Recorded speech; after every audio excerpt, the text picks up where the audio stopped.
তো আজকে বিকালে অফিস থেকে আইসা ফেসবুকটা স্ক্রল করতেছিলাম, আর তখনই এই ভিডিওটা আমার চোখের সামনে পড়লো। আর এই ভিডিওটা দেখা খুবই কষ্ট পাইলাম বা আবেগে চোখ দিয়া কান্দনায় পড়ছে। তার কারণ হইতেছে একজন বয়স্ক মহিলা আর একজন বয়স্ক লোক রাস্তায় দাঁড়িয়ে ভিক্ষা করতেছে, যারা নাকি আমার নানার বয়সের দেখতে। তো এই ভিডিওটা দেখে আমার খুবই কষ্ট লাগলো। আমার মতো হাজার হাজার মানুষের কষ্ট লাগছে। তারাও দেখলাম কমেন্ট বক্সে কমেন্ট করতেছে যে আমি তাকে সাহায্য করতে চাই, লোকেশন কই এটা সেটা এগুলি তারা জিগাইতেছে। কিন্তু এইখানে আমি ভিন্ন কিছু কথা বলতে আইছি, আর এগুলা না কইলেও নয়।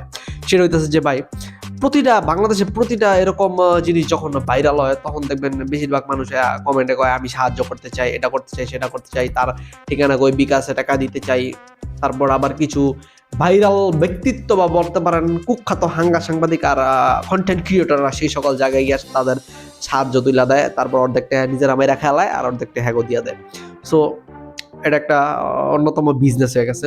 তো এটির প্রেক্ষিতে আমি কথাটা এটা কইতে চাই যে একটা মানুষটা আমি দেখলাম না যে ওই জায়গায় কমেন্টে লিখতে বা কইতে যে এই লোকেদের অবস্থা আজকে এরকম কেন, তাদের কি ছেলে মেয়ে সন্তান নাই, তাদের কি পাড়া প্রতিবেশী আত্মীয় স্বজন নাই, যদি থাইকা থাকে তাহলে তাদের থাকতে এই বুড়া বয়সে, যেই বয়সে তারা মানে দাঁড়া থাকার ক্ষমতা নেই, এই বয়সে তাদের মানুষের কাছে হাত পাততে হইতেছে কেন? তাদের যদি সন্তান থেকে থাকে ওই সকল সন্তানদের বিচার করা উচিত, বা ওদের আইন না, ওদের কাঠ গড়ায় দাঁড়া করানো উচিত, জনগণের সামনে দাঁড়া করানো উচিত যে তোরা থাকতে রুমের পোলারা তোদের বাপমা কেন এরকম রাস্তায় ভিক্ষা করে খাইব। আর যদি তাদের সন্তান থাইকা থাকে তাহলে ওগুলোর ফাঁসি দেওয়ার দরকার মিয়া। হ্যাঁ, কারণ বাবা মা বাচ্চা থাকতে যেই সন্তানরা তাদের খাওয়া দাওয়া দিত না বা তাদের ভরণ পোষণ দিত না, এগুলোর এই দুনিয়াতে বাচ্চা থাকার অধিকার নাই আমি মনে করি।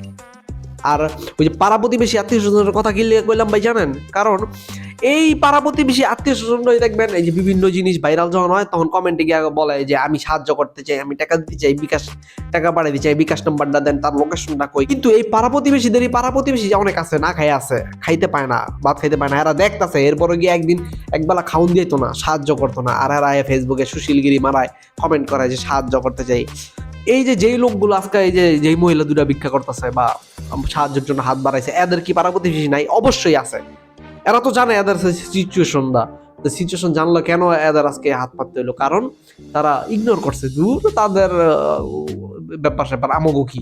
আবার এই পাড়া প্রতিবেশীরাই দেখবেন মানুষের কমেন্ট বক্সে গিয়া কমেন্ট করতেছে, আবার সাহায্য করতেছে। তার কারণ হইতেছে ওই যে ভাইরাল হয়েছে। মানে এই বাংলাদেশের অবস্থা এমন হয়েছে, যদি বাংলাদেশে কেউ ভাইরাল হয় তাইলে একমাত্র হেরা মনে করেন সাহায্য সহযোগিতা পায়, মানুষের সিম্পেথি পায়। আর ভাইরাল না হইলে চ্যাটটাও পায় না।